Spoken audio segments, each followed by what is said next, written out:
"You are not even half the woman my mother is," my daughter-in-law said at dinner. I pushed my chair back and responded calmly, "Perfect, then let her start paying your rent." My son went pale instantly. "Rent? What rent?" Let me tell you how I got to that moment, how a single sentence can crumble 14 months of lies, of humiliation swallowed with coffee, of nights crying over the jewelry I sold to keep afloat the life of someone who despised me in silence. My name is Emily. I am 67 years old. I have 3 gray hairs for every betrayal I have forgiven, and hands that still smell of the homemade bread I kneaded every Sunday for my husband Robert before a heart attack took him from me 4 years ago. This story does not begin with that dinner.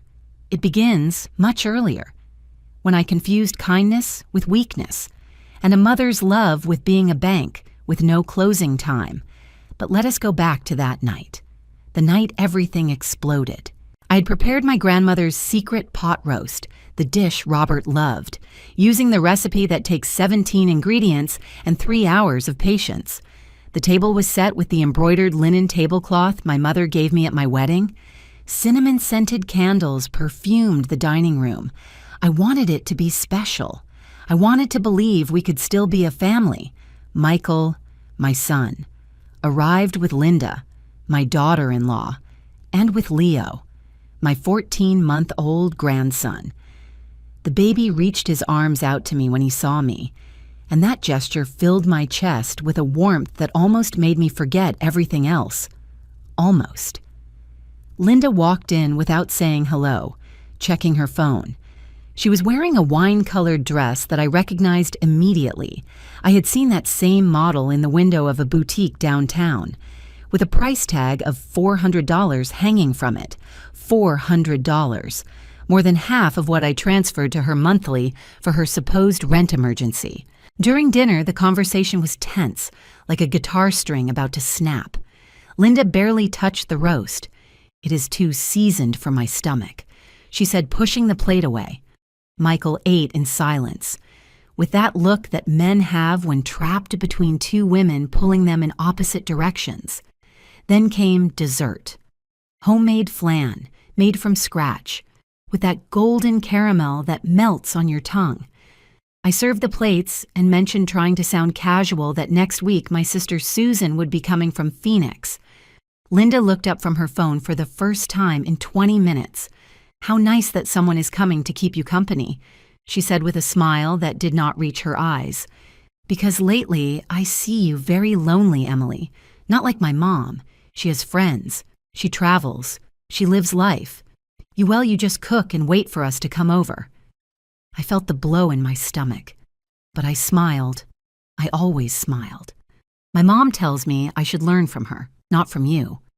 Linda continued, taking a sip of water. "She says a real woman builds a life of her own. She does not live waiting for the scraps of attention from her children." Michael coughed uncomfortably. "Linda!" But she was already on a roll. She wiped her lips with the napkin and looked directly at me, with those dark eyes that once seemed pretty to me, and now I only saw calculated coldness. "You're not even half the woman my mother is." Silence fell like lead on the table. The wall clock marked 9:15. The ticking resonated in my ears, mixed with the buzzing of my own boiling blood. 14 months, $17,000. My marriage jewelry sold. The early mornings waking up with anxiety, wondering if I would make it to the end of the month. All to hear this. I pushed my chair back. The sound scraped the wooden floor like a contained scream. I stood up with a calm that even I did not know I had and looked her in the eyes. "Perfect," I said, and my voice sounded so serene that even I was surprised. "Then let her start paying your rent." Linda blinked. Michael dropped his fork. "What rent?" asked my son, turning to his wife. His face had lost all color. "What is my mom talking about?" And there, in that precise instant, with the flan half eaten and the candles still lit, I began to tell the truth I had kept for more than a year.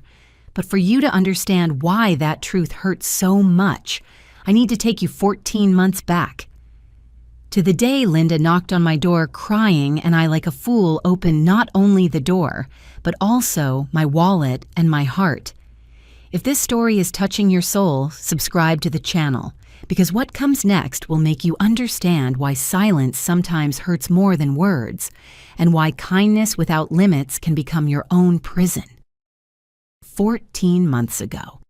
A Tuesday in October that smelled of fresh rain and sweet baking dough. Linda appeared at my door without warning. It was 11 in the morning.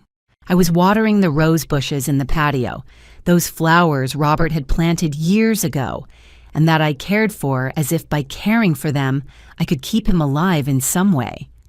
She knocked on the door with her knuckles, soft, almost shy, when I opened. I found an unknown Linda, none of the flawless makeup or the proud posture of always. Her eyes were swollen, red, with mascara running forming dark paths down her cheeks. She was wearing an oversized gray hoodie and her hair tied in a messy ponytail. "Emily," she whispered, and her voice broke like fine glass. "Can I come in?" I led her into the dining room. I served her some iced tea and waited. Her hands were trembling, holding the glass. She breathed deep 3 times before speaking. "I am pregnant." My heart skipped a beat. I was going to be a grandmother. The news filled me with an instant joy that lasted exactly 4 seconds until I saw her face. There was no happiness there, only panic. 3 months. She continued running her hand over her flat belly. And Michael lost his job 2 weeks ago. He had not told you because he is ashamed, Emily. So ashamed. They let him go from the construction firm due to staff cuts. He is looking, sending resumes every day, but... She let out a dry sob. One of those that hurt in the chest. We cannot pay the rent. It is $1,200 a month, and with what we have saved, we barely reach 2 more months. After that, her eyes locked on mine, desperate. I do not know what we are going to do. A baby on the way, no job, no money for the apartment. My mom cannot help us. She has her money invested and does not want to touch it. She says we are adults and must solve our own problems. She leaned forward, joining her hands like in a prayer. "I need to ask you something that is so hard for me that I feel like I am drowning just thinking about it." She swallowed saliva. Could you lend us the rent money? Just for a few months, 3, 4 maximum, until Michael finds a job. I swear on this baby I carry inside that I will pay you back every dollar. I looked at those pleading hands and I saw my son. I saw Michael at 8 years old, learning to ride a bicycle and falling over and over again until his knees bled. I saw Michael at 15, studying until 3 in the morning to pass his math exam. I saw the man Robert and I raised to be good, hard-working, honest. "How much do you need?" I asked. $1,200 monthly. I promise that. It is okay. I interrupted her. I am going to help you. Linda exhaled as if she had been holding her breath since she arrived. She stood up and hugged me, and I felt her body shake against mine. "Thank you, thank you, thank you. You do not know what this means. You are an angel, Emily, an angel." But then came the part that should have alerted me, the part that, looking back, had the unmistakable taste of manipulation. Linda separated from the hug and took my hands. Her voice changed. It became firmer, almost conspiratorial. "But there is something important, Emily. Michael cannot know the money comes from you." I stood there looking at her, not understanding. "It is just that. You know your son. He is proud. If he knows his mom is paying our rent, he is going to feel like a failure. He is going to get even more depressed. And right now, the last thing he needs is to feel worse than he already feels. He needs to keep his head high to find work." I nodded slowly. It made sense. Michael had always been one of those men who carry the world on their shoulders, who prefer to break before asking for help. "I am going to tell him my mom is lending us the money," continued Linda. "She lives in Denver. He is never going to verify. That way we protect his self-esteem and you save our lives. Deal?" She extended her hand like sealing a business deal. And I, naive, trusting, in love with the idea of being the hero grandmother saving her family, shook that hand. Deal. 2 days later, on October 5th, I made my first transfer, $1,200 from my savings account to Linda's. In the memo I wrote, "For Leo," although we still did not know he would be a boy nor that he would be named that. That night I slept peacefully, feeling I had done the right thing. That Robert, wherever he was, would be proud of me. I did not know I had just signed a blank check for my own humiliation, the 5th of every month, religiously. I transferred the $1,200, November, December, January. The months passed and Michael still did not find a stable job. Linda called me every now and then to update me. He had an interview but did not get it. They offered him something, but the pay was very low. He's about to close something good. We just need 1 more month. And I kept transferring. March arrived with the birth of Leo and with an extra expense. Linda called me crying. The private hospital cost more than expected. They needed $800 additional. I gave them without thinking twice. My grandson deserved to be born in a decent place. April, May, June. By then I had already made 9 transfers, $10,800, plus the $800 extra for the hospital, $11,600 in total. The money came from the savings Robert and I had built over 30 years of work. Every dollar represented 1 less dinner at a restaurant, a postponed vacation, a silent sacrifice made with love, thinking of our future together, a future he never got to live. When the savings account began to thin dangerously, I had to make a decision that still hurts in the center of my chest. One afternoon in July, I took out of the closet the red velvet box where I kept my jewelry. They were not many, but each one had a story. The pearl earrings Robert gave me on our 10th anniversary, the white gold ring with a small sapphire he gave me when Michael was born, the silver bracelet with charms that he bought piece by piece over years, 1 charm for each birthday of mine. I took them to a pawn shop downtown. The man behind the counter, with a magnifying glass in hand, evaluated them with indifference. "I can give you $4,000 for everything." No, $4,000 for 30 years of love, turned into precious metal. I accepted. With that money, plus what was left in savings, I calculated I could continue helping them another 4 or 5 months. By then, Michael will have found something. I repeated to myself like a mantra while walking back home with the check in my purse and my heart empty. August, September, October, 12 full months, $14,400 transferred. In November, Michael finally got a job. Linda called me excited to tell me. It is in a smaller company. The salary is not as good as the previous one, but it is something. We can finally breathe. Then you do not need the rent help anymore, I said, feeling immense relief. There was a pause of 3 seconds that should have told me everything. Well, it is just that the salary barely covers basic expenses, Leo's daycare, food, diapers. If we stop paying rent now, we are going to have to move to something much smaller, in a less safe area.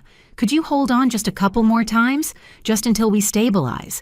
And I, because I still had not learned, said yes. December, January, 14 months, $16,800. It was in February when everything began to crumble, when the pieces of the puzzle that did not fit started to form an image I did not want to see. But that part of the story will have to wait, because what I discovered was so devastating that it changed forever the way I looked at my daughter-in-law. February arrived with unusual heat and with a restlessness that ate away at my insides like termites in old wood. Something did not add up. Something smelled bad. And it was not the trash piled up on the corner of my street.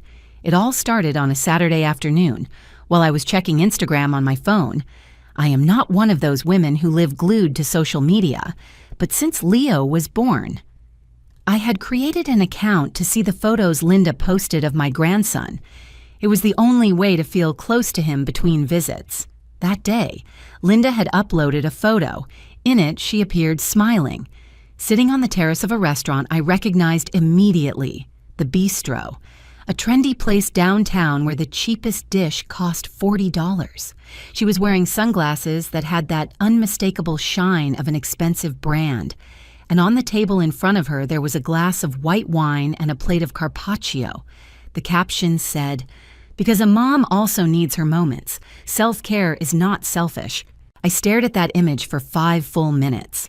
$40 on a lunch, while I ate refried beans with toast to stretch my budget, after having transferred $1,200 barely 3 days before. I started reviewing her profile backwards, sliding my finger across the screen like an archaeologist looking for evidence in layers of time. And there it was. Photo after photo, a collection of lies wrapped in Instagram filters. January, Linda at a spa, with cucumbers on her eyes and a green mask on her face. Needed this reset. December, Linda with shopping bags from the mall. Santa arrived early this year. November, Linda showing off camel-colored leather boots. When you spoil yourself because nobody else will. October, Linda in a hipster coffee shop with a latte art coffee that cost at least $12. Fuel for this busy day. Every photo was a stab. Every emoji, a mockery. Every declaration of self-care, a spit in my face. How could this be happening? How could a woman who supposedly did not have money even to pay her rent be living like a cheap influencer? That night, I did not sleep. I tossed and turned in bed until the sheets became a noose and insomnia a courtroom. At 3 a.m, I made a decision. The next day, Sunday, I went to my neighbor Margaret's house. She has a daughter, Jessica, who studies accounting at the State University.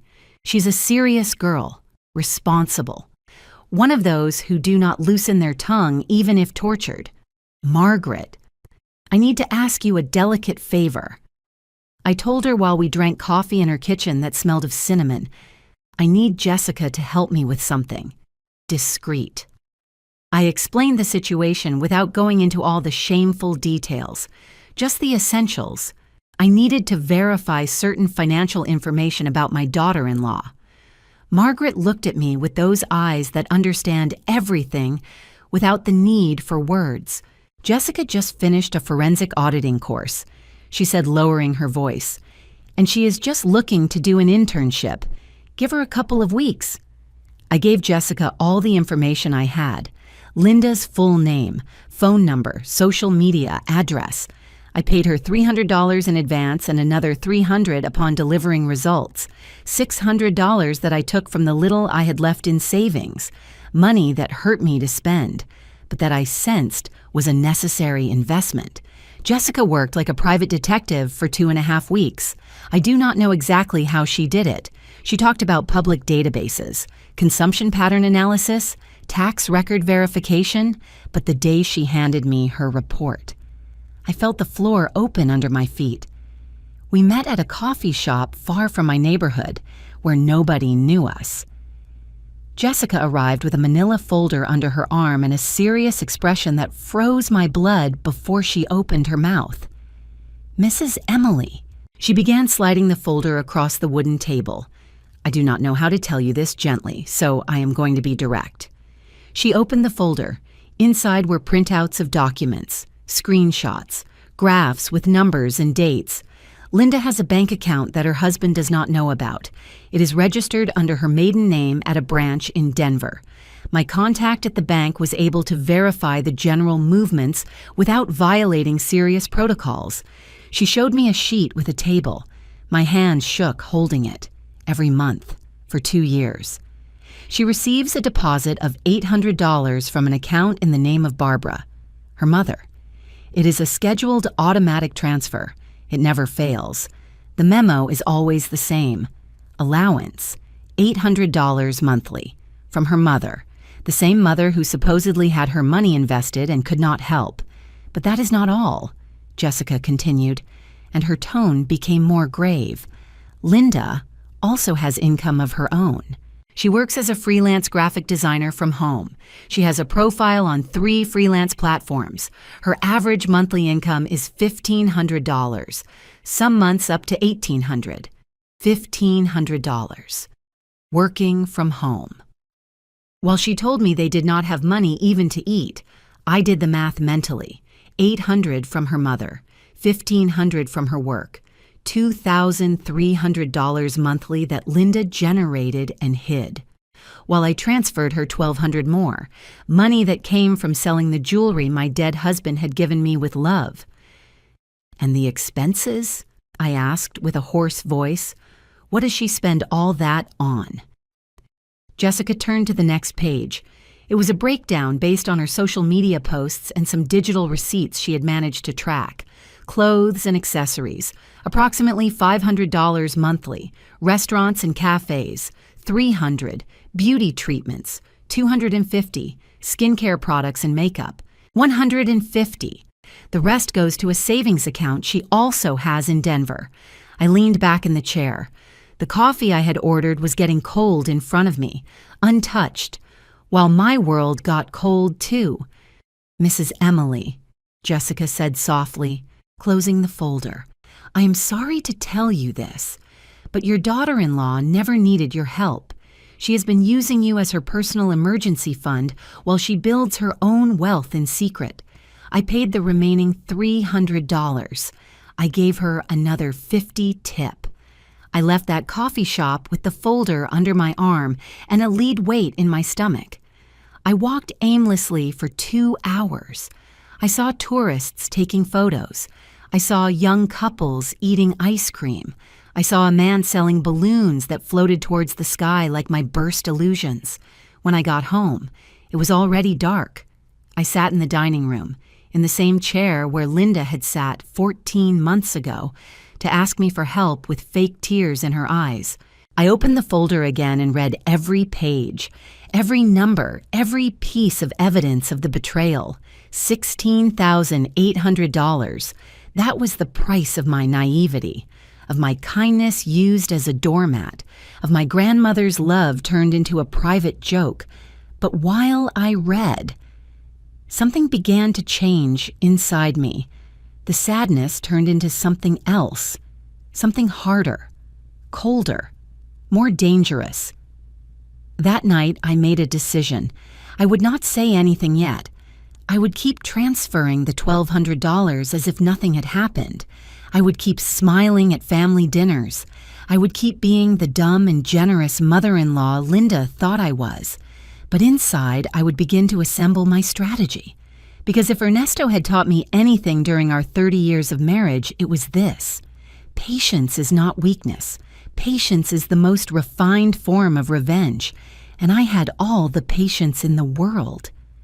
Leo had been born in March, but I was not there. Let me repeat that so you understand the size of the wound. My first grandson came into the world and I was not there. That early morning of March 17th, I was sleeping deeply when the phone vibrated on the nightstand. It was 2:15 in the morning, in the dark. I fumbled until I found it. A message from Michael in the family group. Linda went into labor.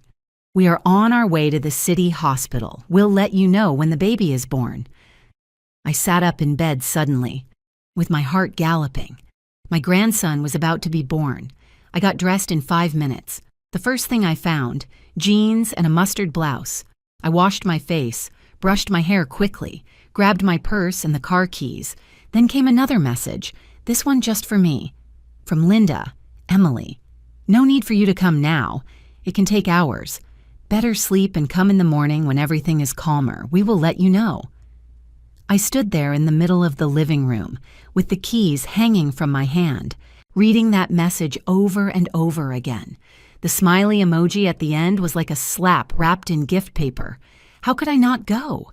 It was the birth of my grandson, my first grandson, the son of the son I carried in my womb, that I nursed, that I raised. But the message was clear. I was not welcome. I went back to bed, but I could not sleep. I stared at the ceiling, listening to the ticking of the wall clock, imagining what was happening in that hospital without me, at 6 in the morning. Michael sent a photo to the group.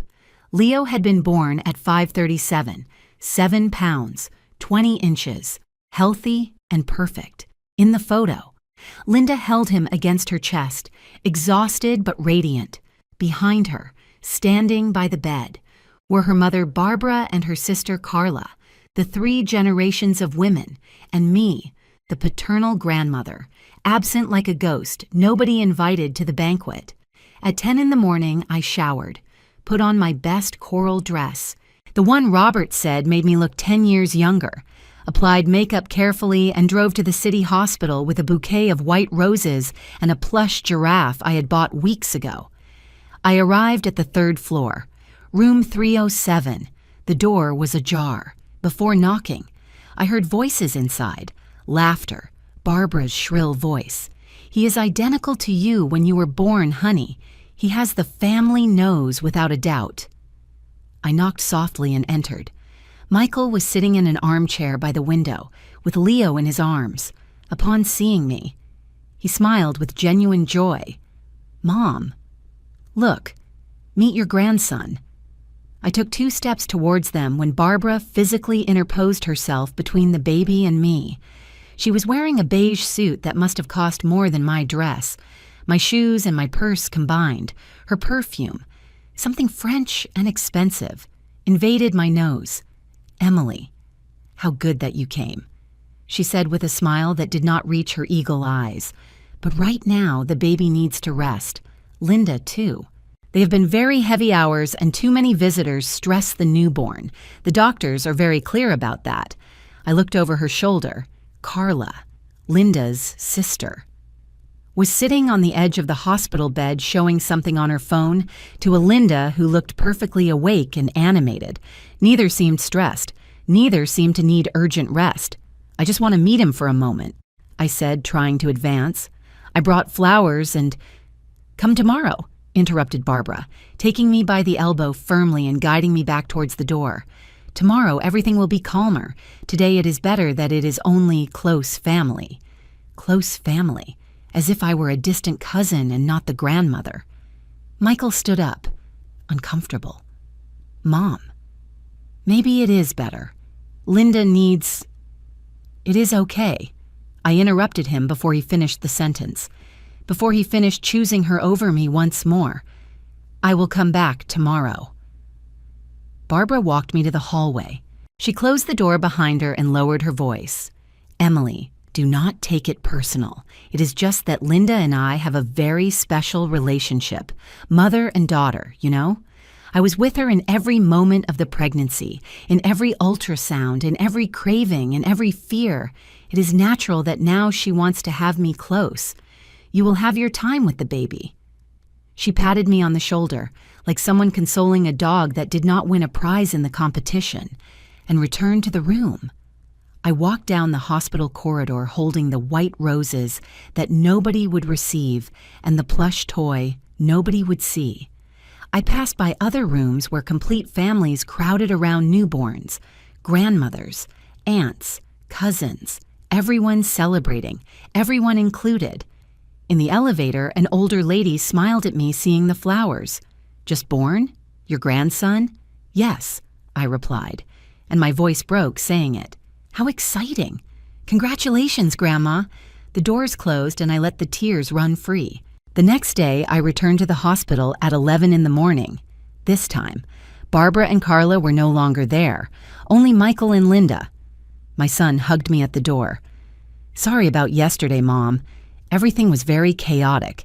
I did not respond. I just nodded. Finally, I could hold Leo. He was so small, so perfect, with his little hands closed in tiny fists and his smell of a newborn baby. I cradled him against my chest and felt an immediate connection, visceral, like roots intertwining underground. "I brought you something," I told Linda, taking out of my purse a small box wrapped in sky blue paper. She unwrapped it without much interest, checking her phone with the other hand. Inside was a silver pocket watch, antique, beautiful, with engravings of vine leaves on the lid. On the back, an inscription, "For Robert, with eternal love, Emily." It was the watch I had given my husband on our 20th anniversary. He carried it every day in his vest pocket until the day he died. It was one of the few material possessions of his that I had kept, an heirloom, a tangible piece of his memory. "It is for Leo," I explained. "It was his grandfather Robert's.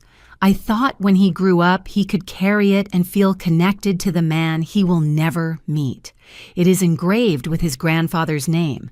It is pure silver." From 1985.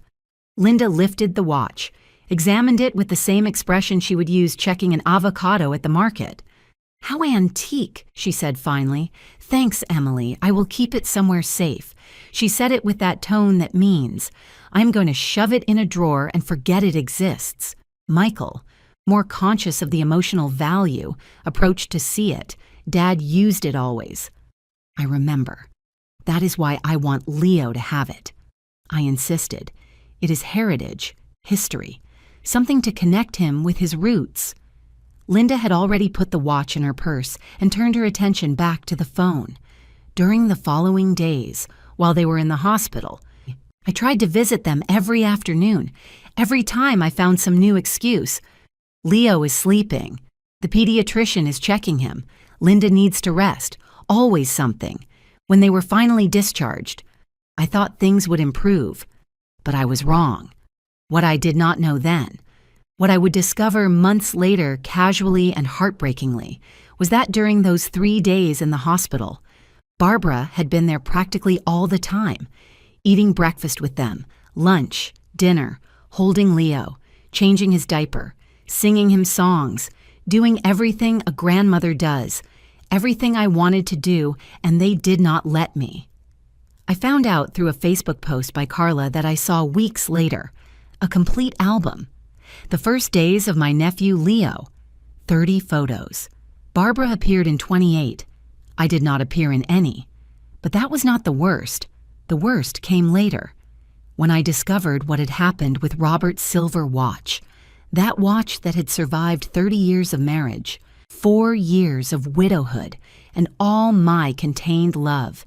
That discovery would come months later, and it would be the drop that overflowed the glass until making it explode into 1,000 sharp pieces impossible to glue back together. May arrived with its afternoons of sudden rain and with a proposal I should have rejected from the first second. But a grandmother's love is a particular type of blindness. And I was blind, deaf, and dumb, from wanting so much to be close to Leo. Linda called a Wednesday afternoon. I was pruning the rose bushes when the phone rang. "Emily, I need to talk to you about something important," she said with that sweet voice that I now recognize as the one she uses when she is going to ask me for something. "Can we see each other today? At your house?" She arrived 2 hours later with Leo in her arms. The baby was 2 months old and already smiled with that toothless smile that melts hearts of stone. I took him from her arms before she crossed the threshold. "You smell like lavender, my love," I whispered, kissing his forehead. Linda sat on the sofa with a dramatic sigh. She wore her hair in a messy bun and a gray sweatshirt that screamed, "I have not slept in weeks." Although I knew from her Instagram that 2 days before she had been at a brunch with friends perfectly made up. "Emily, I am exhausted." She began rubbing her eyes. "Leo does not sleep more than 2 hours straight. The house is a mess. Michael works all day and arrives worn out. I try to keep everything in order, but it is impossible. I do not even have 5 minutes to shower in peace." I nodded, rocking Leo. I had lived it. I knew what it was to raise a baby. I was thinking. She continued, and there came the blow. "What would you think if we moved in with you? Just temporarily. 2 months, 3 maximum. That way we could save the rent money. I would have help with Leo, and you could be with your grandson every day. The most perfect carrot dangling in front of the most naive donkey. Besides," she added, seeing my hesitation, "your house is so big, 3 bedrooms for you alone. We would only occupy 1. and Leo could sleep in what was Michael's room when he was a child. It would be perfect. Reason screamed at me to say no. But the heart, that dumb muscle that beats without permission, saw the opportunity to wake up every morning with my grandson in the house, to see him crawl for the first time, to hear his laughter, to be the grandmother I always wanted to be. 2 months. I said finally, no more. They moved in that weekend. The first days were tolerable. Linda kept her things organized in the master bedroom. Leo slept in Michael's room, surrounded by the soccer posters I never took down and the shelf with his school trophies. I cooked. They ate. Everyone smiled. But the honeymoon lasted exactly 11 days. A Tuesday morning, I went down to breakfast and stopped dead in the entrance of the living room. The framed photographs hanging on the wall, Robert and I on our wedding day, Michael graduating from high school, a family portrait taken on vacation, had disappeared. In their place hung 3 abstract paintings, smudges of gray and gold on white canvas. "What happened to my photos?" I asked with a trembling voice. Linda came out of the kitchen with a cup of coffee in her hand, barefoot, as if it were her house and not mine. "Oh, I put them in your closet. It is just that those frames were very old-fashioned. They did not match anything. These paintings I bought at a decor store downtown. They give the living room a more modern air, don't you think?" No, I did not think, but before I could respond, Leo started crying from his room and Linda ran up the stairs. I stood staring at those impersonal paintings, cold, empty, smudges without history, while my photographs, my life in images, rested in a closet like old junk that gets in the way. 2 days later, upon returning from the market, I found that the embroidered linen curtains of the dining room, the ones my mother had made by hand as a wedding gift, with stitches so small they seemed like the work of patient ants, had been replaced by white plastic blinds. The old curtains let in little light. Linda explained when I complained. Besides, they were a dust trap. These blinds are more practical, more hygienic. Michael agrees. Michael, who was sitting on the armchair with Leo, just nodded without looking up, choosing silence, choosing not to choose me.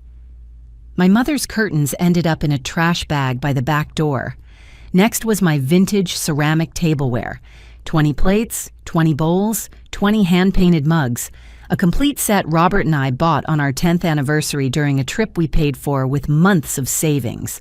One Saturday, while I was washing breakfast dishes, Linda entered the kitchen carrying a box. "Emily, can I store these dishes? It is just that they do not match the minimalist white set I bought. When we host dinners, I want everything to look coordinated. You understand, right?"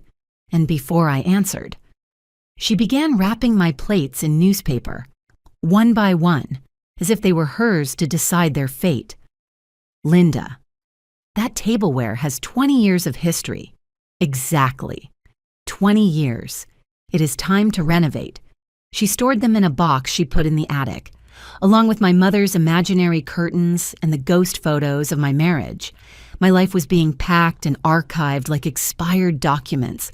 But the worst was not the material things.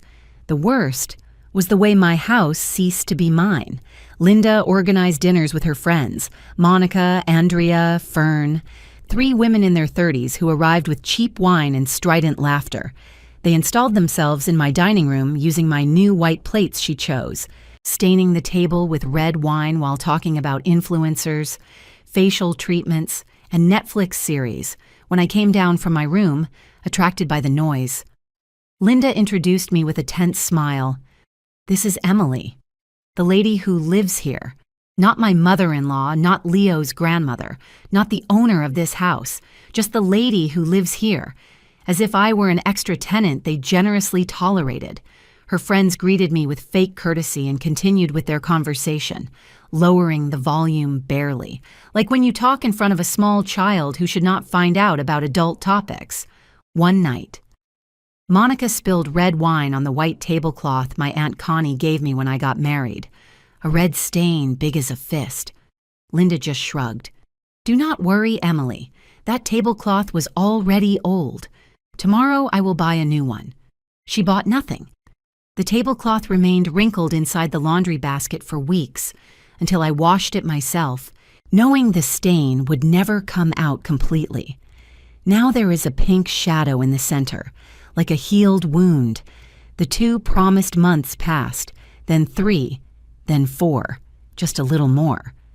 Linda said every time I mentioned deadlines, we almost saved enough for the deposit on a new apartment, but her Instagram remained full of shopping, new shoes, very expensive face creams, outings to restaurants. There was no apartment on the horizon. There was only a daughter-in-law who had turned my house into her territory and me into a stranger in my own life. June, July, August. 5 months living under my roof. 5 months of seeing how my home transformed into Linda's Instagram set. Everything white, gray, minimalist, everything cold like her. Michael worked from sun to sun. He left at 7 in the morning, returned at 8 at night, ate dinner quiet, played a while with Leo and went to sleep. On weekends, he slept late, exhausted. He never asked. He never saw. Or maybe he saw and chose not to see. I became the unpaid nanny, changing diapers, preparing bottles, lulling Leo when he cried in the early hours while Linda slept with earplugs, cooking for everyone, cleaning, washing, all while continuing to transfer $1,200 monthly to the account of the woman who slept in my spare bed and treated me like staff. One afternoon in August, my sister Susan came to visit from Phoenix. I had not seen her since Christmas, when she entered the house. She stopped in the living room and looked around with a confused expression. "Emily?" she asked slowly. "What happened to your house?" "Linda redesigned it," I replied with an empty voice. Susan walked through the living room, touching the impersonal paintings, the plastic blinds, the furniture Linda had rearranged without permission. Then she looked at me, with those eyes that have known me since I was born. "This is not redecoration, sister. This is an invasion." That night I cried in my room with the door closed, biting the pillow so they would not hear me. I cried for my lost house, for my trampled dignity, for the sold jewelry, for the transferred money, for the swallowed lies. But I had not hit rock bottom yet. The final blow was still missing, the one that would break me completely before I could put myself back together, harder than before. That blow would arrive in September, when I discovered what had happened to Robert's silver watch. September brought with it Linda's birthday and with it the arrival of Barbara. I knew her by sight and from some brief phone calls, but we had never spent real time together. That was about to change, and with that change would come the total understanding of why my daughter-in-law was the way she was. Barbara arrived on a Friday afternoon in a silver BMW that she parked in front of my house like someone planting a flag in conquered territory. She was 62 years old but looked 50. Well-done plastic surgery, ash blonde hair perfectly styled, brand name clothes that whispered money in every seam. She smelled of Chanel perfume and superiority. I went out to receive her with a polite smile. She extended her hand instead of giving me a hug, a firm and cold handshake like her gaze. "Emily, how nice to finally see your home." The way she said your home sounded more like an inspection than a compliment. Linda ran down the stairs with Leo in her arms. "Mom!" The hug between them was long, effusive, full of that complicity that hurts when you are the excluded one. Barbara kissed her forehead, her cheeks. She fixed her hair with a tenderness I never saw her show towards anyone else. "Let me see my prince," Barbara said, taking Leo. The baby, who was already 6 months old, looked at her with curiosity. "Identical to you when you were a baby, honey. Those eyes are pure Davis, without a doubt. No mention that he could also look like Michael, or me, or the genes of this half of the family that apparently did not count." That night, I prepared a special dinner to celebrate Linda's birthday, beef Wellington. The most laborious dish I knew. I spent 5 hours preparing the puff pastry, sealing the filet mignon, making the mushroom duxelles with a touch of thyme and brandy. The Wellington turned out perfect, golden, crispy, a masterpiece, like the love I put into each step, thinking that maybe, just maybe, the effort would be recognized. We sat at the table. Barbara observed her plate with a critical expression, lifting a fork like someone examining evidence in a trial. "Beef Wellington," she said slowly. "How traditional." The way she pronounced traditional sounded like an insult disguised as an observation. She tasted a bite, chewed slowly, put down the fork. "In my house, when I prepare beef Wellington, I use Wagyu beef imported from Japan," she said, wiping the corner of her lips with the napkin. "And instead of regular mushrooms, I use French truffles. The flavor is more refined. Also, I add a touch of foie gras inside the pastry. It gives it depth. Foie gras. In a Wellington, like putting caviar on a hot dog. These are fine," she continued with a smile that was pure, bottled poison. "For being homemade. They are quite edible." Michael ate in silence, with his head down like a soldier who prefers not to be on the battlefield. Linda smiled, enjoying the show of seeing her mother tear apart my effort. Barbara barely touched the dinner. Instead, she talked and talked and talked. "Linda, I told you I finally sold the property in Aspen, $400,000. A steal considering the location. Strategic pause for us to process the number.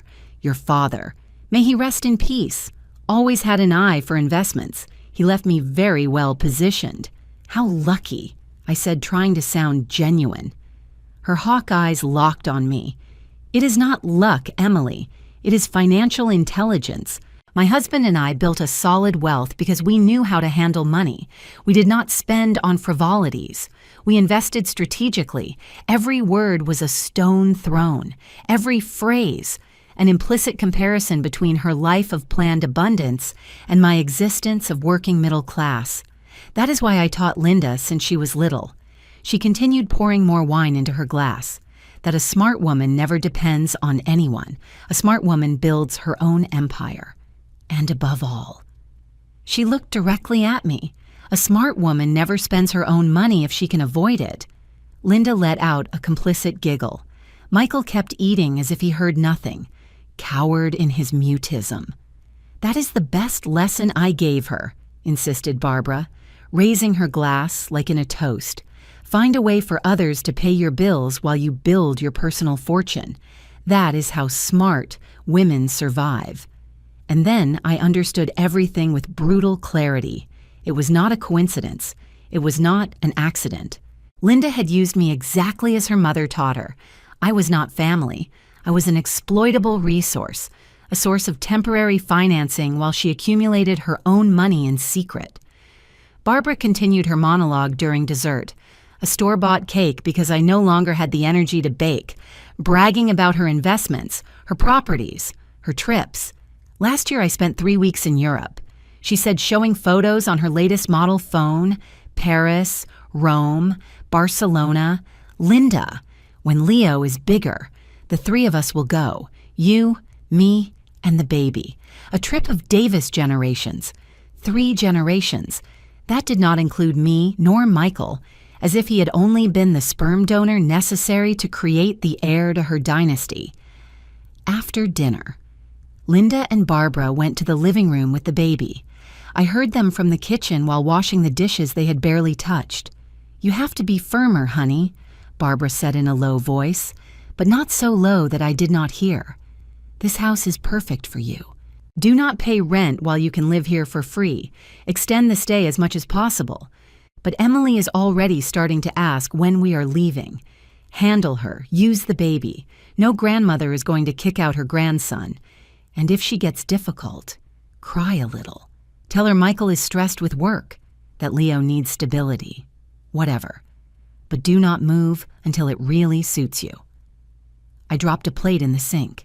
It broke into 3 clean pieces. None of them came to see what had happened. Barbara stayed the whole weekend. She slept in my living room, on the sofa, because Linda offered her my sofa without consulting me. And for 2 days, I witnessed the mother-daughter dynamic that explained everything. Saturday morning, the two went shopping. They returned loaded with bags, Nordstrom, Sephora, Macy's. Linda debuted a camel coat that must have cost at least $300. Birthday gift from Mom. She explained modeling it in front of the hallway mirror. Meanwhile, I kept transferring $1,200 monthly for her supposed rent emergency on Sunday. Before leaving, Barbara looked for me in the kitchen. I was preparing coffee, adding the cinnamon that fills the house with that smell of true home. "Emily," she said, leaning on the counter, "I want to thank you for receiving my daughter in your house." I waited for the but. There is always a but. But I want you to understand something. She got closer, lowering her voice. Linda is like me, strong, intelligent, with vision for the future. She is not one of those women who settle for crumbs. She is not one of those who sacrifice themselves until they have nothing left. She looked me up and down, evaluating my old jeans, my faded blouse, my hands rough from washing so many dishes. Do not be too generous, Emily. Generosity without limits becomes weakness. And weak women end up alone, without money and without respect. I smiled at her, a smile as fake as her salon blonde. "Thanks for the advice, Barbara. It is just an observation between women," she said, patting my shoulder. "From one who has success to one who tries her best." She left in her silver BMW, leaving a void that smelled of expensive perfume and distilled poison. That night, lying in my bed, I looked at the ceiling and finally accepted the complete truth. Linda was not just using me. She had been trained to do it. Raised with an instruction manual that said, "Take everything you can from others while you protect yours. Use emotions as tools. Do not feel guilt. Survivors cannot afford that luxury." And Barbara was the teacher who had taught her every lesson. But if they were two, I still had someone on my side, my sister Susan, and my own capacity to learn. Because if I was discovering anything in this process, it was that patience was not my weakness. It was my weapon. October arrived with gray skies and with the news Linda announced during breakfast. Leo's birthday would be something special, something she would organize with all the love in the world for his first year of life. "I want it to be memorable," she said, spreading jam on her toast. "Leo deserves a worthy celebration." What she did not say was, "And you are going to pay for it." During the next 2 weeks, Linda became a professional event planner.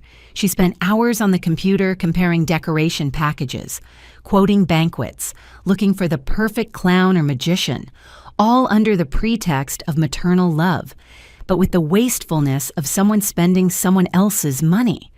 A Tuesday night, she found me in the living room watching an old Western movie. "Emily, I need to talk to you."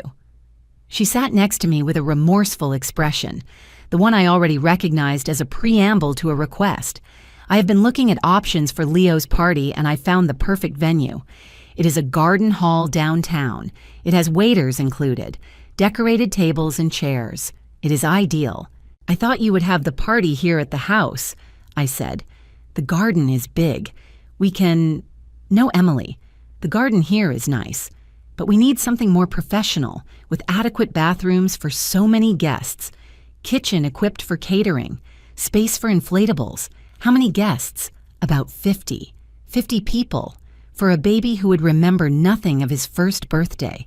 The problem is that the hall costs $800, she continued, and there was the true motive of the conversation.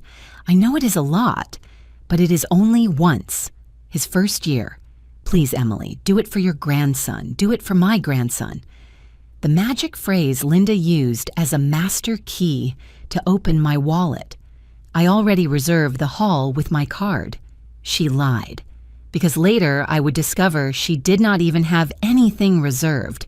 "I just need you to lend me those $800 to cover the total payment. I will pay you back next month. I swear, pay me back.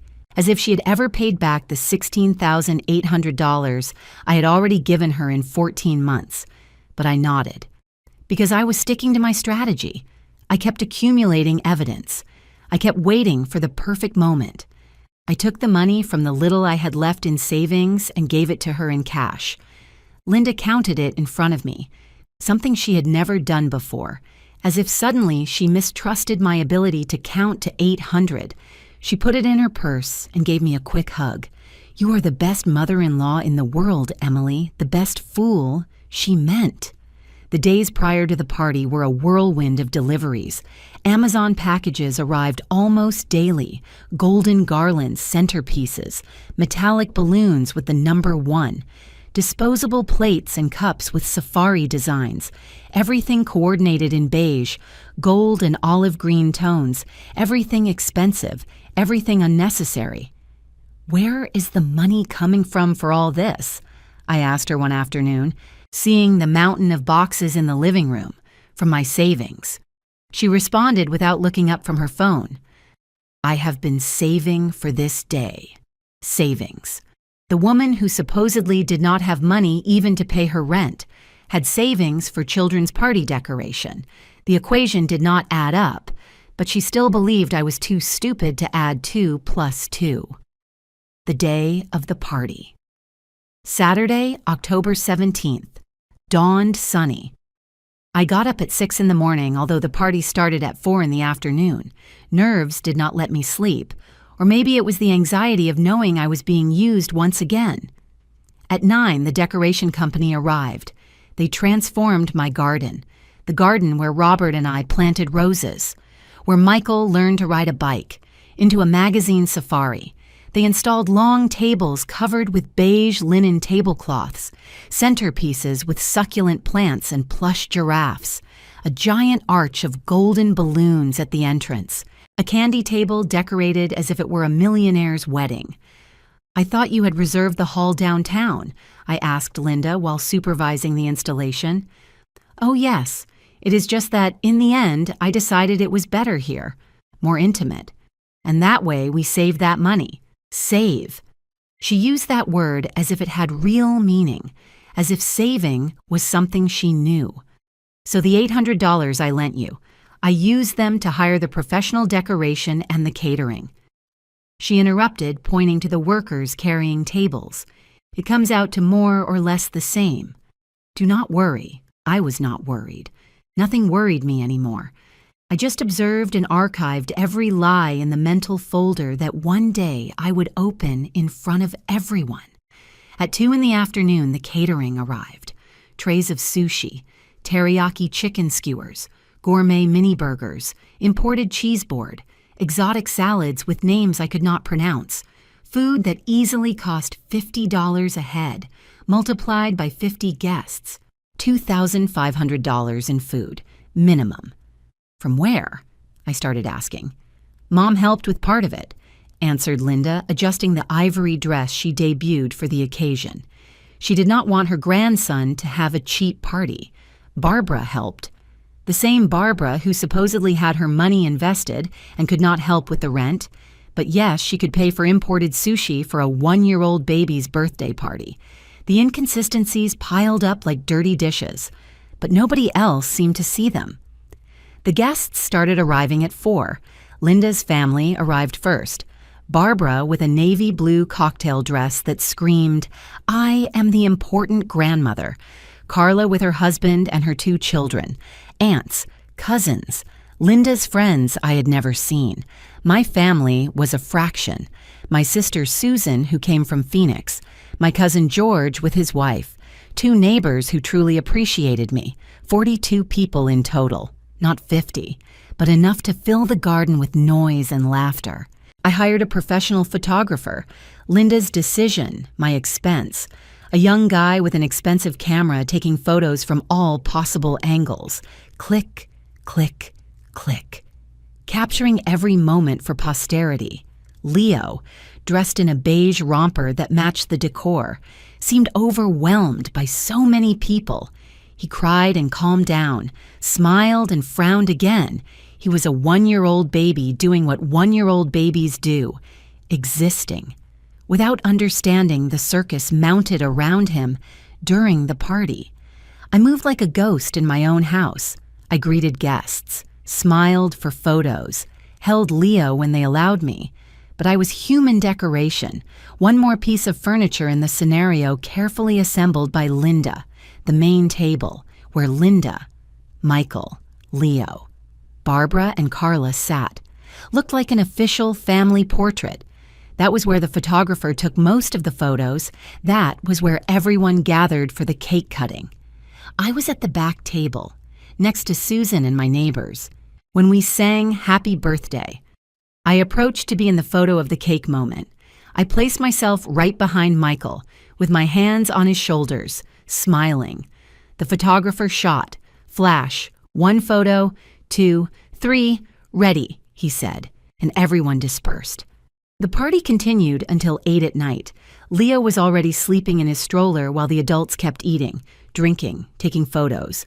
Barbara organized games, raffles, activities. She was the hostess of the party in my house, when finally everyone left. The garden looked like a natural disaster zone. Trampled paper plates, dirty napkins, deflated balloons. The decoration company would return the next day to pick up the tables and chairs. Linda went up to put Leo to bed, exhausted but happy. Michael helped me pick up the worst of the mess. "Thanks for everything, Mom," he said, piling plates into a trash bag. I know it was not easy. Easy. Nothing in the last 14 months had been easy, but I remained invisible to him. A week later, Linda sent me a message. "The photos are ready." The photographer uploaded everything to a digital folder. There are 347 photos. They turned out beautiful. I opened the folder that night, sitting on my bed with the phone in my hand and a sensation of anticipation I could not explain. I swiped photo by photo. Leo with Linda, Leo with Michael, Leo with Barbara, Leo with Carla, Leo alone, Leo with the cake, Leo with balloons, Leo asleep. Linda's family appeared everywhere. Barbara in 27 photos, Carla in 18, Linda's friends in 11. I appeared in 3. 3 photos out of 347, one where I am in the background, blurry, while Barbara holds Leo, another where I come out in profile, cut in half, like a photographic accident, and a third where I am alone, next to the candy table, like a random guest the photographer captured by mistake. The cake photo, that one where I was behind Michael with my hands on his shoulders, did not exist. It was not in the folder. It had been deleted or never considered worthy of being kept. I looked for more. No photo of me holding Leo, although I held him at least 10 times. No photo of me with Michael. No photo where I was a protagonist or even co-protagonist. I had been erased from the visual memory of my grandson's first birthday. I closed the folder, turned off the phone. I sat in the darkness of my room, with my hands trembling and something inside me breaking in a place so deep that the pain took several minutes to reach the surface. I cried that night. I cried for the 3 photos where I appear like a ghost. I cried for the $800 I gave to pay for a party that erased me. I cried for the $16,800 before. I cried for my invaded house, my discarded curtains, my hidden photographs, my life redecorated without permission. But among the tears, something else began to grow. Something hard like a river stone polished by years of current. The folder with Jessica's report was still kept in the second drawer of my dresser. The evidence of the secret accounts, of the hidden income, of the lies woven over 14 months. It was not yet the moment to use it, but every humiliation brought me closer to that moment. And when it arrived, I would not tremble. This time, it would be me taking the photo, and nobody would be erased from it. November arrived with cold air and with a restlessness that did not let me sleep. 3 weeks had passed since Leo's birthday. 3 weeks since I discovered I had been erased from the photographs as if I had never existed on that day. But what would come next would be worse, much worse. A Wednesday afternoon, while Linda had gone out with Leo to the pediatrician, I decided to do something I had been postponing for months. Organize my bedroom closet. Robert always said I accumulated too much, that I kept things just in case until filling every available corner. I wanted to find a wool shawl that my sister Susan had knitted for me years ago. With the cold coming, I would need it. I knew it was somewhere in the closet, buried among boxes of memories. I took out box after box, old photographs, love letters Robert wrote me when we were dating, the dress I wore at Michael's baptism, the baby blanket I wrapped him in his first night at home. And then I reached the red velvet box, the box where I kept the little I had left of sentimental value. There was the pearl rosary that belonged to my grandmother. There were the silver cufflinks my father used at his wedding.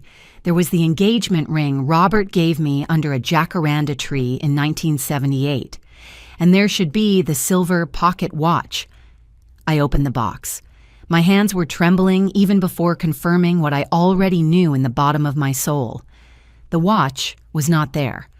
I emptied the box on the bed, checked every object, checked again, stuck my hand to the bottom looking for a secret compartment that did not exist. Nothing. Robert's silver watch, the one I gifted him on our 20th anniversary, the one he carried in his pocket every day until he died, the one I gave to Linda for Leo with tears in my eyes, had disappeared. I searched the whole room, under the bed, inside the rest of the boxes, among the folded clothes, in the dresser drawers. Nothing, nothing, nothing. I went down the stairs with my legs shaking. Michael was in the living room watching the news. "Where is Linda?" I asked, and my voice sounded strange even to me. "She is still at the pediatrician with Leo. Is something wrong? I need to ask her something important." I waited 2 hours watching the wall clock, the one that still worked, the one that had not been sold, feeling how every minute stretched my anxiety like old gum. Linda returned at 6:30. She entered with Leo asleep in her arms, humming a song. "Linda," I said before she reached the stairs, "I need to talk to you." "Now?" "I have to put Leo to bed. Now." Something in my tone stopped her. She went up fast, left Leo in his crib, and came down with a cautious expression. Michael was still in the living room. This would be in front of him, too. Better that way. "Robert's silver watch," I said without preamble. "The one I gave you for Leo. Where is it?" Linda blinked. Once. Twice. Her brain worked looking for the right answer. The most convenient lie. "Oh, that watch," she said, finally shrugging. "It is stored somewhere safe." "Why? In what safe place?" "I do not know, Emily. In some box." "Why so much drama over a watch?" "Because I want to see it." "Now?" "Now." Linda sighed as if I were a capricious child asking for something absurd. "I do not know exactly where it is. I have moved many things since we arrived. It could be in the room, in one of the suitcases, in—" "Linda." My voice came out harder than I intended. "That watch is a family heirloom. It has my dead husband's name engraved. It is pure silver from 1985. It is not something that gets lost among things." Michael looked up from the TV, finally paying attention. "What is going on with a watch?" he asked. "Your father's watch." I told him without taking my eyes off Linda. "The one I gave your wife for our son. It has disappeared." "It has not disappeared," protested Linda. "It is just stored and I do not remember where. Tomorrow I will look for it calmly. Look for it now. Emily, I am tired. The pediatrician. The traffic." Leo was crying the whole way. "Look for it now." Michael stood up. "Mom, if Linda says it is stored, let her look for it." The scream surprised even me. I had not raised my voice like that in years. Linda took a step back, with her eyes wide open. She went up the stairs. I followed her. Michael followed both of us, confused, uncomfortable, trapped. Linda opened drawers at random, moved things without really searching. It was pure theater. After 10 minutes of pantomime, she sat on the bed with a defeated expression, and then, with a small voice, she said, "Okay, it is not here." The silence that followed was dense like November fog. "Where is it?" I asked.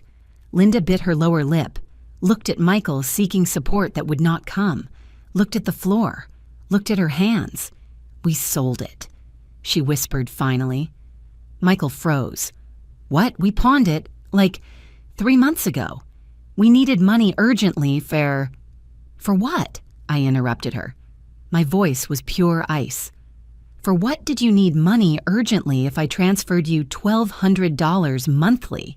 For what if your mother sends you $800 extra? For what if you work from home earning $1,500 more? For what, Linda?" Her eyes opened like saucers. Pure panic. "What are you talking about?" Michael asked. "What money from her mother? What work from home?"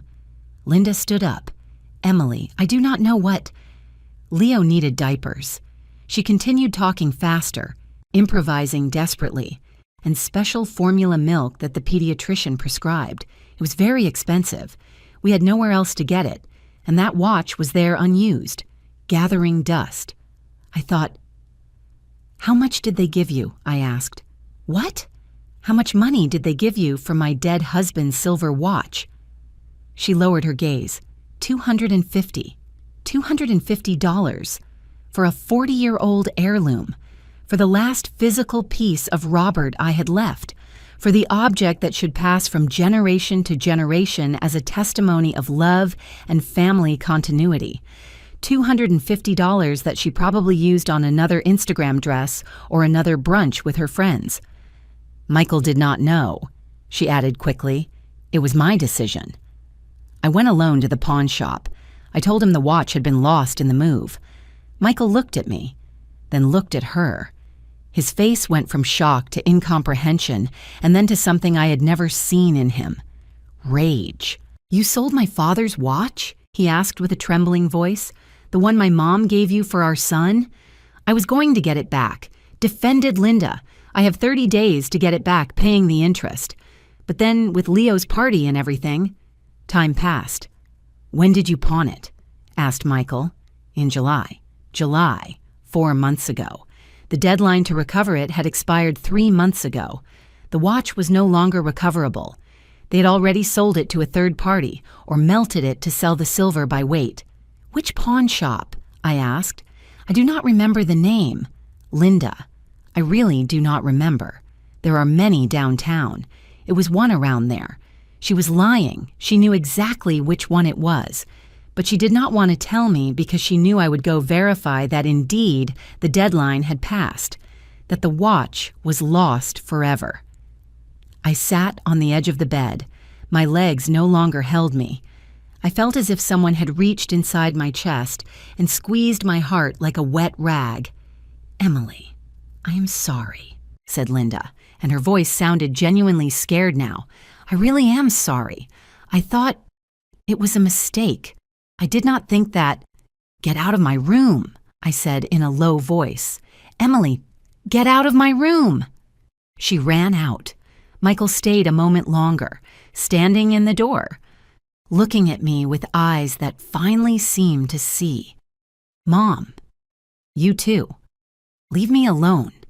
He left, closed the door behind him. I sat there while it got dark outside. I heard muffled voices downstairs, Michael and Linda arguing, her crying, him raising his voice for the first time in months, Leo waking up and crying too, the sonic chaos of a family breaking apart. I did not cry. I had no tears left for this. Instead, I went down the stairs an hour later. I went to the kitchen. I took out of the drawer next to the refrigerator the manila folder Jessica had given me months ago, the one containing all the evidence of Linda's financial lies. I put it on the dining table and waited. Michael came down first, saw the folder, looked at me with a question in his eyes. "Sit down," I said. "There are things you need to know." Linda came down later, with red and swollen eyes.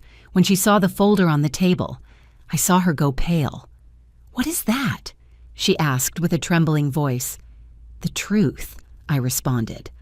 all the truth you have been hiding for 14 months. I opened the folder and began to speak. I told them everything. The $1,200 monthly I had been transferring, the secret pact Linda asked me for to protect Michael's pride, the sold jewelry, the $16,800 total invested, and then I showed them Jessica's report, the secret bank accounts, the $800 monthly Barbara deposited, the $1,500 she earned with freelance graphic design, all the money Linda generated and hid while I paid for her supposed emergency. Michael read every page with the expression of someone waking up from deep anesthesia, confused, disoriented, betrayed. "Is this true?" he asked me with a broken voice. Every number, every date, every transfer. He looked at Linda. "Is it true?" She was crying now uncontrollably, snot and tears running down her face, without the makeup that usually made her look perfect. I was going to pay it all back," she stammered. "It was only temporary. I thought—" "You never needed the money," said Michael slowly, as if processing the words while saying them. "You never needed it.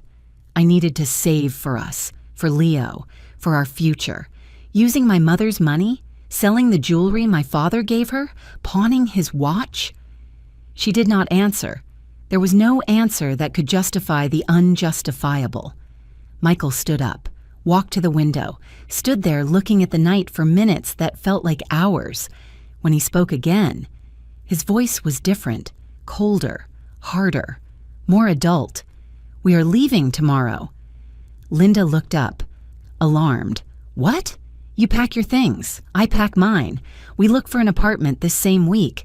We are not staying here another day. Michael, please." "No."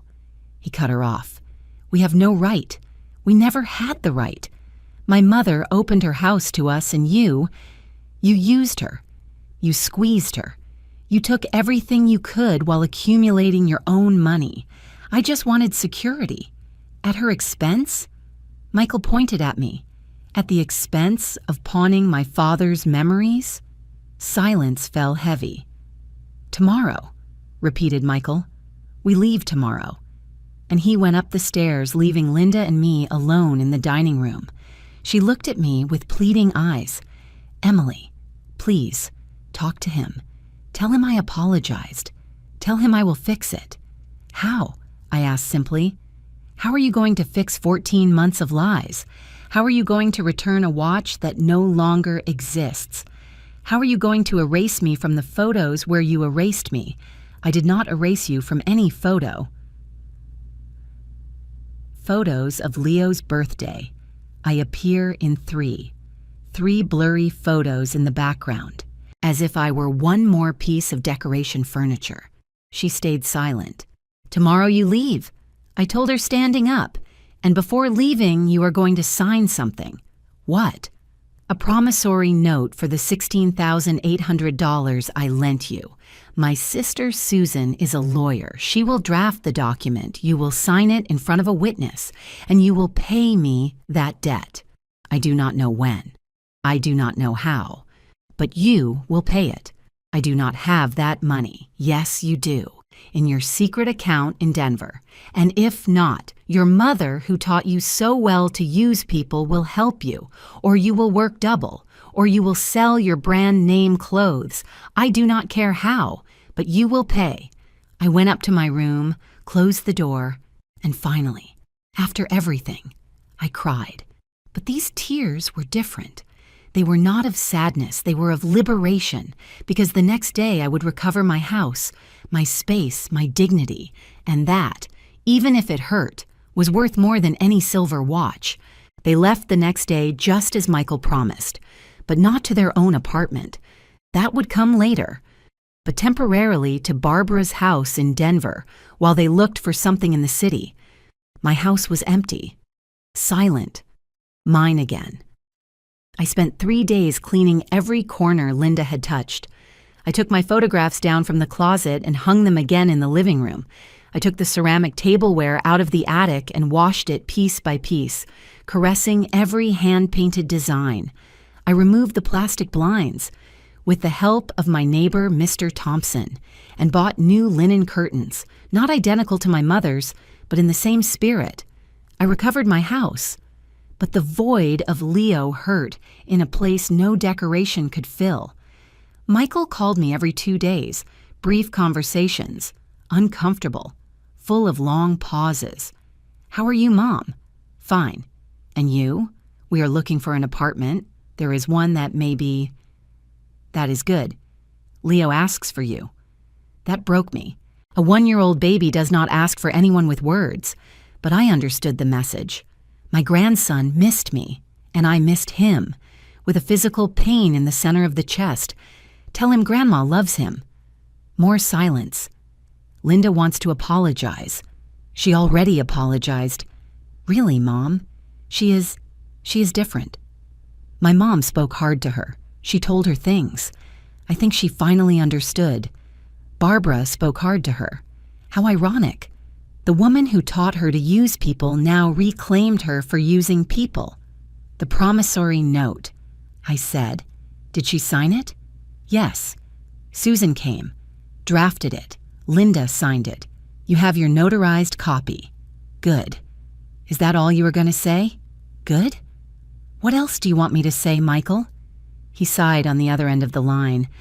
"I do not know, Mom. I do not know anything anymore." We hung up. Susan came to visit me 2 weeks later. She arrived with a bottle of tequila and that look of an older sister who knows exactly what you need before you say it. "You have to organize a dinner," she said, pouring 2 shots at the kitchen table. "A dinner? A family dinner. Everyone present. Michael, Linda, Barbara if she wants to come, you, me, Mr. Thompson, everyone at the same table. And there publicly you are going to put the cards on the table. I already put the cards on the table." "No," corrected Susan. "You showed the cards to Michael in private. But Barbara has not had to face the music. Linda has not had to sit in front of witnesses and publicly acknowledge what she did. You need that, Emily. You need the closure. And they need the lesson." I took the shot of tequila. It burned going down the throat. But it was a burning that felt clean. And what do I gain with that? Public dignity. Let it be clear to everyone, especially to Barbara, that you are not the fool they thought you were, that you accounted for every dollar, that you have evidence, that they signed a legal document, that there are consequences. She drank her own shot. Besides, you need to see Barbara's face when she finds out that her perfect daughter, raised with her lessons of smart woman, indebted herself legally to the mother-in-law she despised. That tore the first genuine smile from me in weeks. Okay. I organized the dinner. I organized it for the first Saturday of December. I called Michael. "I want to invite you to dinner. Here at the house, you, Linda, and Leo. Susan is also coming with Mr. Thompson. It is important to me. Will you come?" There was a long pause. I heard voices in the background. Linda asking something. Michael covering the microphone with his hand. "We will come," he said finally. "Can I invite Barbara too? She is staying with us and—" Perfect. Even better. Of course. Let her come. I spent 2 days preparing the menu. I decided to make the pot roast, the same one I prepared that dinner where everything began to explode. But this time I would make it perfect. 17 ingredients, 3 hours of patience. Every step loaded with intention. Saturday arrived. I set the table with my recovered ceramic tableware. I used the white tablecloth with the wine stain that never came out completely. I let it be seen, a silent testimony. I lit cinnamon-scented candles. I hung in the dining room, visible from the table. A new photograph I had framed, Robert and I, on our 20th anniversary. The day I gave him the silver watch, the photo where he holds it against his vest, smiling. Susan and Mr. Thompson arrived first at 6. He brought a bottle of red wine. She brought the manila folder, my evidence folder, and 2 additional copies of the signed promissory note. "Ready?" asked Susan. "Ready. Michael. Linda." Leo and Barbara arrived at 6:30. Linda wore a simple gray dress. without ostentatious makeup, with her hair tied in a simple ponytail. She looked like an opaque version of herself. Barbara, on the other hand, arrived with her full armor, cream suit, heels, perfect hair, expensive perfume. Leo ran towards me. Well, rather crawled fast, as soon as he saw me. I lifted him in my arms and felt something inside me put itself back together. My grandson smelled of baby powder and home. "Hello, my love. How I missed you." We sat at the table, me at the head, Susan to my right, Mr. Thompson to my left, Michael in front of me, with Linda next to him, Barbara at the other end, like a dethroned queen in enemy territory, Leo in his high chair between Michael and Linda. I served the roast. The silence was so dense that the sound of ladles against ceramic resonated like bells. "It looks delicious," said Michael, attempting to lighten the mood. "Thanks, son." Barbara tasted a bite. She made no comments, neither good nor bad. She just ate in silence, and that silence was victory enough. We ate for 15 minutes without speaking beyond basic courtesies. Pass the salt? More bread? The kind of conversation strangers forced to share a table maintain. Then Linda broke the silence. "Emily," she said with a small voice, "I want you to know that I really regret it. Everything. The money, the watch, the way I treated you. I have no excuse. I was selfish and manipulative, and you did not deserve any of that." I nodded. "Thanks for saying it. I am going to pay you. Everything. I already started working more hours. I am taking extra design projects. I do not know how long it will take me, but I will pay you down to the last dollar. I know. You signed a legal document that obligates you." Barbara looked up from the plate. "Legal document?" Susan smiled. It was a lawyer smile that smells blood in the water. A promissory note certified by a notary for $16,800 plus interest. Your daughter indebted herself to Emily for 14 months while hiding her own income. Emily has the legal right to sue if payment is not fulfilled. Barbara's fork stopped halfway to her mouth. $16,800? Plus the $800 extra for the hospital, I added, and the $800 for the hall she never rented but used for party decoration. $18,400 in total. To be exact. Barbara looked at her daughter. "Linda? Mom, I will explain later." "No," I interrupted her. "Explain to her now. Here, in front of everyone. Because if we are going to clear the air, let it be cleared completely, and then," with a calm that surprised even myself, I began to narrate the complete story. From the day Linda arrived crying, asking for help, the secret pact to protect Michael's pride, the monthly transfers, the sold jewelry, the hidden bank accounts, the freelance income, the $800 monthly from Barbara, who supposedly could not help. Barbara went pale with every detail. "You were sending her money?" she asked Linda. "It was my inheritance from Dad. I had the right. And why did you allow Emily to pay your rent if you had your own income?" Linda lowered her gaze, did not answer. "Because her mother taught her," I said with a soft but sharp voice, "that a smart woman does not spend her own money if she can make others pay for her. Isn't that right, Barbara? Wasn't that exactly what you told her here, at this same table, a few months ago?" Barbara opened her mouth, closed it, for the first time since I knew her. She had no answer. "You taught her to use people, to see relationships as transactions, to prioritize her own benefit over basic decency. And she listened to you. She was an excellent student. Emily, Yes, you did. I was there. I heard you say that smart women find a way for others to pay their bills. I saw you brag about your properties and your money while your daughter bled me dry in secret. I saw you treat me as inferior, as the poor and simple mother-in-law who understood nothing." I stood up, went to the sideboard and took out the manila folder. I put it on the table among the roast plates. "This is the complete report of your daughter's finances, bank accounts, income, expenses, everything documented, everything verified. Susan has a copy. Mr. Thompson has a copy. I have the original, and Linda signed a promissory note acknowledging the debt. I opened the folder and took out the certified promissory note. I slid it towards Barbara. Read it. She read it. Her eyes scanned every line, every number, every clause. When she finished, she looked at Linda with an expression that was a mixture of disappointment and, if I am not mistaken, shame. You signed this? Linda nodded with tears running down her cheeks. Then you pay it, said Barbara with a hard voice. Every dollar. I am not going to help you with this. You did it alone. You fix it alone. Mom.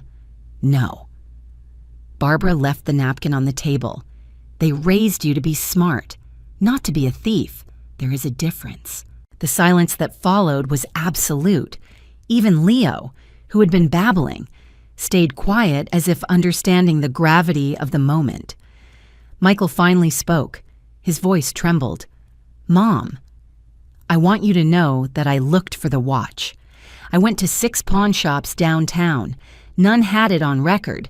Linda did not remember which one it was, and... His voice broke. I am sorry. I am sorry for not seeing any of this. I am sorry for being blind. I am sorry for not defending you when I should have. I know, son. Do you forgive me? I looked at him. I saw the 8-year-old boy falling off the bike, the teenager studying late, the man I built with Robert to be good, but who at some point forgot to really look. I forgive you, but I need you to understand something. I leaned forward. I gave you life. I raised you. I sacrificed dreams, vacations, personal tastes so you had everything you needed. And I would do it again because that is a mother's love. But that love does not make me easy prey. It does not make me an emotional ATM. I understand. Do you really? I looked at Linda, because it is not just about the money. It is about my mother's curtains you threw in the trash, the photographs of my marriage you hid in the closet, the tableware you packed without asking, my dead husband's watch you sold for $250. It is about the 347 photos of Leo's birthday where I appear in 3. Linda sobbed openly now. I am sorry. I am so sorry. I am sorry too, I said. I am sorry for confusing your need with my kindness. I am sorry for allowing my grandmother love to blind me so much. I am sorry for not setting boundaries from the beginning. I sat down, took my glass of wine, the first I tasted all night, and drank. But no more. I continued. From now on, there are rules. You come visit me when I invite you. I see Leo here, in my house. As frequently as we agree, you pay me what you owe according to the note. And above all, I looked at Linda directly. You treat me with the respect I deserve, not because I am a mother-in-law, not because I am a grandmother, but because I am a human being who deserves dignity. Yes, whispered Linda. Yes to everything. Barbara stood up. I think it is time to leave. There is still dessert, said Susan with an innocent smile. Emily made flan. I am not hungry. Barbara took her purse. Linda, Michael, we are going. Stay, I said. Finish dinner. This is not an expulsion. It is a conversation we needed to have. Barbara hesitated. Finally, she sat down again. Defeated. I served the flan. We ate in a lighter silence now, like after a storm when the air feels clean but still damp. Leo fell asleep in Michael's arms. I watched him sleep and felt pure love, without stain, without conditions. That child had no fault in anything. That child deserved to grow up surrounded by love, not lies. When we finished, while I was collecting the plates, Linda approached me in the kitchen. Emily, do you think one day you can truly forgive me? Not just say it, but feel it. I looked at her. I saw a 32-year-old woman who had been raised with twisted values, but who, maybe, just maybe, could learn new values. I do not know, I said honestly, but we can try. One day at a time, one visit at a time, one payment at a time. She nodded. It is more than I deserve. Yes, it is. They left around 10. Barbara did not say goodbye to me. She just walked out the door with her chin up, defeated but proud to the end. Michael hugged me long at the door. I love you, Mom. I love you too, son. Always. Susan and Mr. Thompson stayed helping me clean when everything was put away. We sat in the living room with what was left of the wine. How do you feel? Asked Susan. Tired, but complete. You did good. I did what was necessary, that night, before sleeping. I stared at the framed photograph of Robert with his watch. I spoke to him as I did sometimes when loneliness weighed too much. I lost your watch, my love. I am so sorry. But I recovered something I had lost a long time ago. My voice, my space, my dignity. I hope that, from where you are proud of me. Silence did not answer. But in that silence, I felt peace. The following months were of slow reconstruction, like fractured bones healing millimeter by millimeter. Michael and Linda finally found an apartment in January. 2 bedrooms, 1 bath, in a modest neighborhood near the suburbs. Nothing fancy, nothing Instagrammable, but it was theirs, paid with the work of both. The first payment of the note arrived in February. $500 transferred to my account with the memo debt payment Linda Davis. Susan called me to confirm she had received it. It is a start, she said. It is more than I expected so soon, I admitted. March brought Leo's first official visit to my house. Under the new rules, Michael called me on Monday. Mom, can we go on Saturday? Leo misses you. We do too, of course. Come for lunch. I will make meatballs. They arrived at 1 in the afternoon. Linda brought a potted rose bush. For the garden, she said shyly. I know it does not compensate for anything, but I saw the ones there looked a little sad. I thought a new one. I took the pot. The plant had vibrant fuchsia flowers, full of life.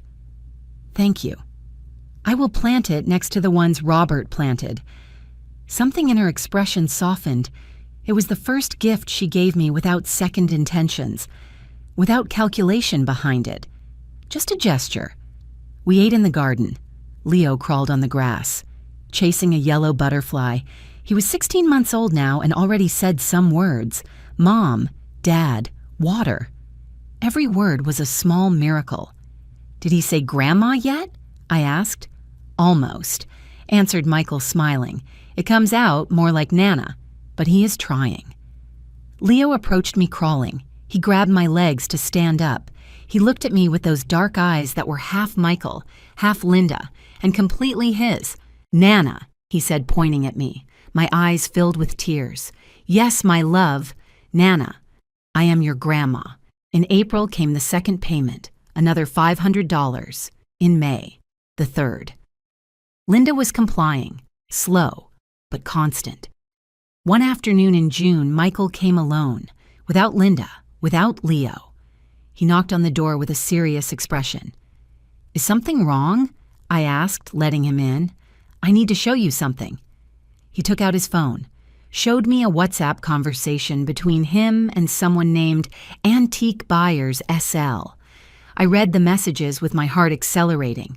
Michael, hello, I am looking for a silver pocket watch, antique, from 1985 approximately, with engraving on the back. For Robert, with eternal love.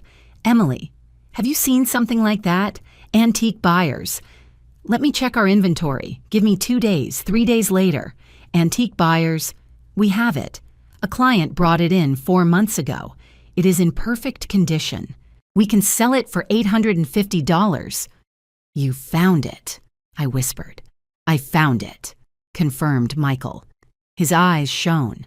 It is in St. Louis, at an antique store. The owner sent me photos. It is Dad's watch, Mom. I am sure. He showed me the photographs.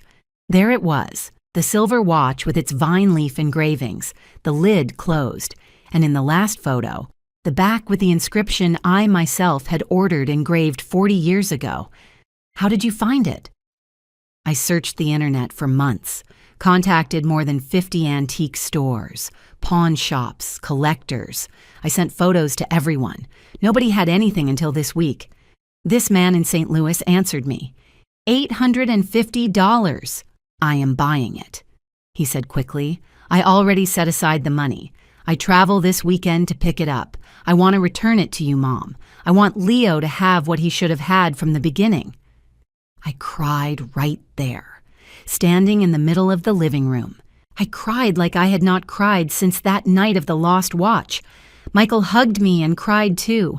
Forgive me, he whispered against my shoulder, for everything, for not seeing, for not defending, for choosing wrong so many times. I already forgave you, son. Months ago, I forgave you. Really? Really. The following Sunday. Michael returned from St. Louis. He arrived directly from the bus terminal, without passing by his apartment. He knocked on the door at 7 in the evening with a small box in his hands. He opened it in front of me. There it was, Robert's silver watch, clean, polished, working. The second hand marked time with that soft tick-tock I remembered from when Robert took it out of his pocket to check the hour. I took it with trembling hands, brought it close to my chest, closed my eyes.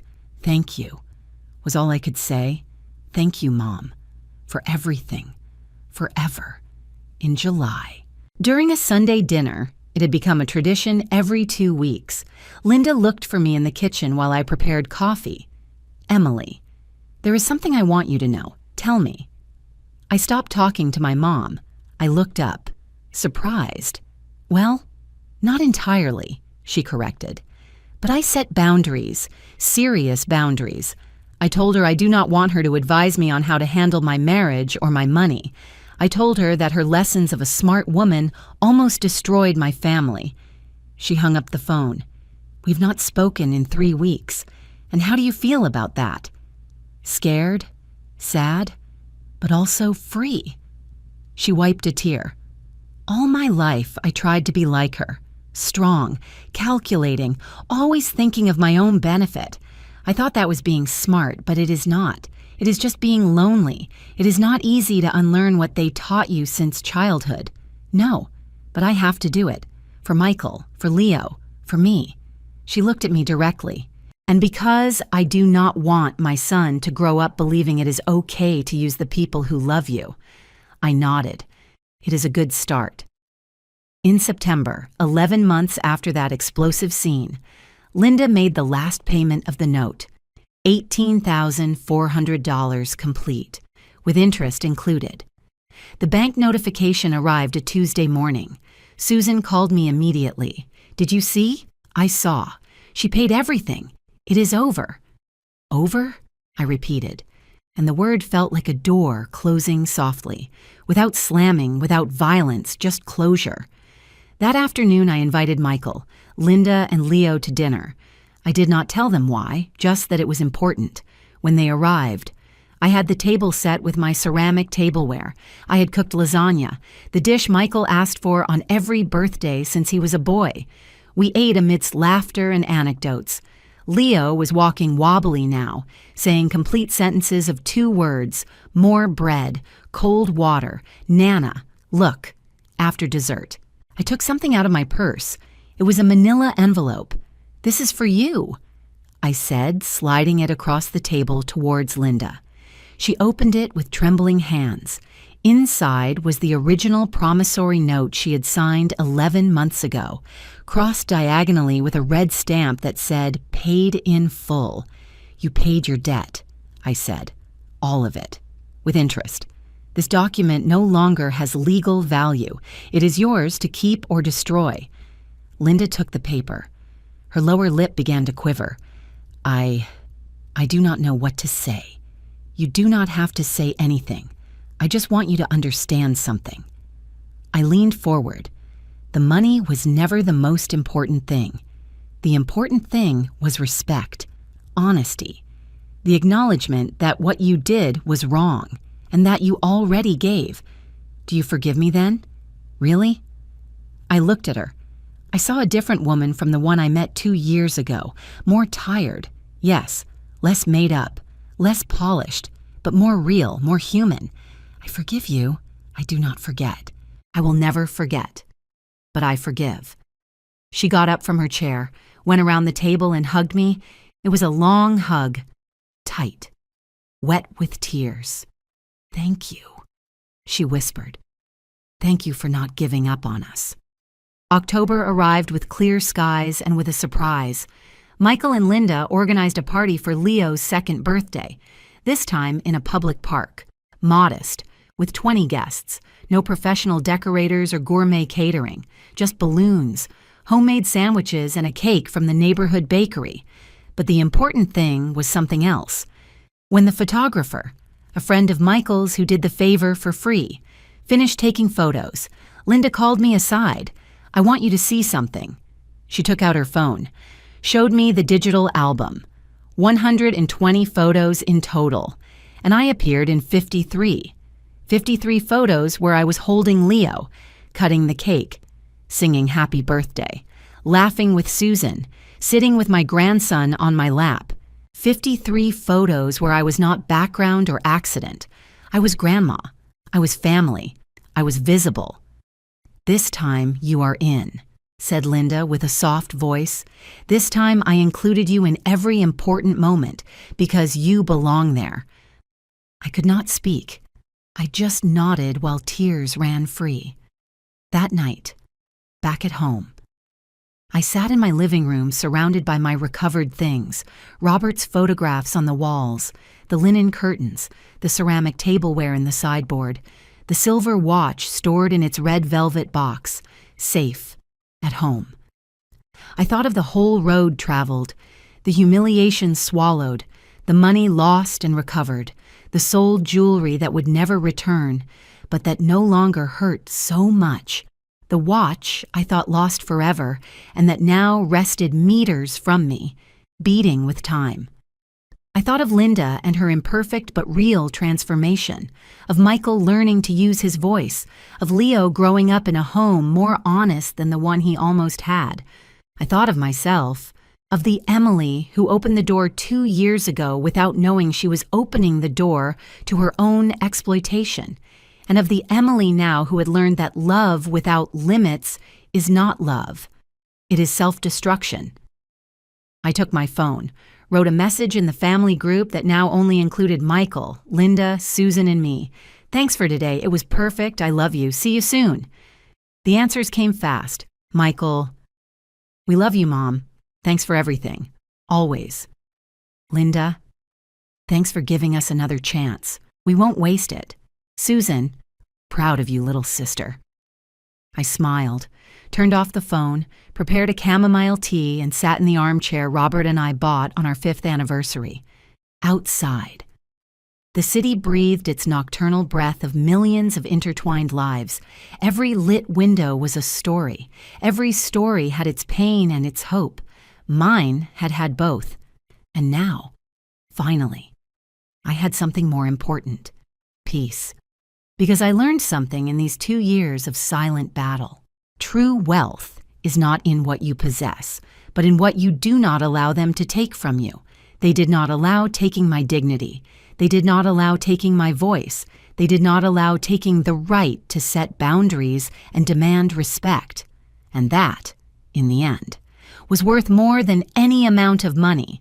It was worth more than $18,400. It was worth more than a silver watch. It was worth everything. Future generations. Leo and the children he may one day have will grow up knowing this story. They will know that their paternal grandmother was a woman who forgave without forgetting, who loved without allowing abuse, who was kind without being a fool. And when Leo grows up, when he is old enough to understand, I will give him his grandfather Robert's silver watch. I will tell him the story of how it was lost and how it was found. I will teach him that objects are not just objects. They are memory. They are love. They are bridges between generations. But above all, I will teach him that forgiveness is possible, that families break and repair, that true love has thorns, but also flowers, And that, sometimes, the strongest person in the room is the one who has been hurt the deepest and, even so, chooses not to turn into stone. End of story.